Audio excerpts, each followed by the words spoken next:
हे रघुनंदन, ब्रह्म ऋषि विश्वामित्र के आश्रम में तुमने जो साहस, जो दिव्य पराक्रम दिखाया था, उसकी कीर्ति सुनने के पश्चात से ही हम तुम्हारे दर्शनों के लिए लालायित थे।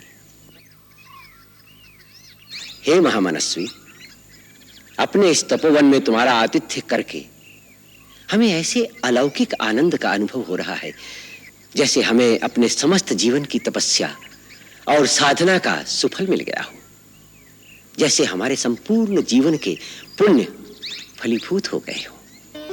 हे मुनीश्वर, आप जिसका आदर करें वो बिना प्रयास ही बड़ा हो जाता है।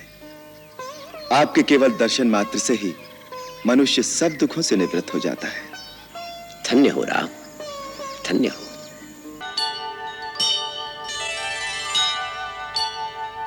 हमारे परम मित्र महाराज दशरथ ने बिना अपराध ही तुम्हें वनवास कैसे दे दिया? आप तो त्रिकालदर्शी हैं, सर्वज्ञ हैं। आप तो जानते ही हैं कि पिताश्री ने मुझे वनवास देकर मुझ पर इतना उपकार किया है कि मैं आप जैसे पुण्य तीर्थ महात्मा के दर्शन कर सका। हे पुरुषोत्तम, अपनी मर्यादा के अनुकूल ही निर्विकार भाव है तुम में। बिना किसी अपराध के निर्वासित होकर तुम वनवास के दुख भोगोगे, ये बात सोचकर हमारा हृदय अत्यंत व्यथित हो रहा है। मैं सौगंध से कहता हूं, लेश मात्र भी दुख नहीं है वनवास में। अत्यंत आह्लादकारी अनुभव हो रहे हैं वनवास के नवजीवन में। आप जैसे महामनीषों, मुनियों और तपस्वियों के दर्शन होंगे। भांति भांति के साहस, सत्कर्म और असहाय जनों की सेवा के सुअवसर प्राप्त होंगे। धन्य हो रघुकुल केसरी, धन्य हो। तुम्हारा आत्मबल, तुम्हारा आत्मविश्वास हम तपस्वियों से बढ़कर है।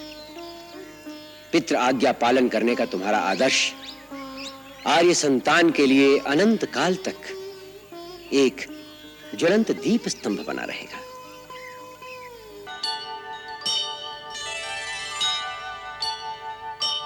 वत्स, गंगा और यमुना के संगम पर बसा ये स्थान बड़ा ही पुनीत और बड़ा ही सुरम्य है।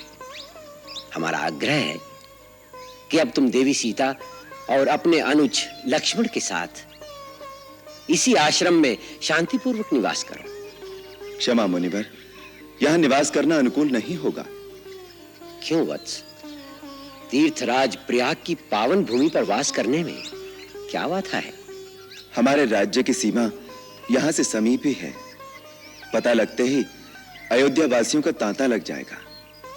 आपके आश्रम की शांति भी भंग होगी और हमारा उद्देश्य भी पूरा नहीं होगा।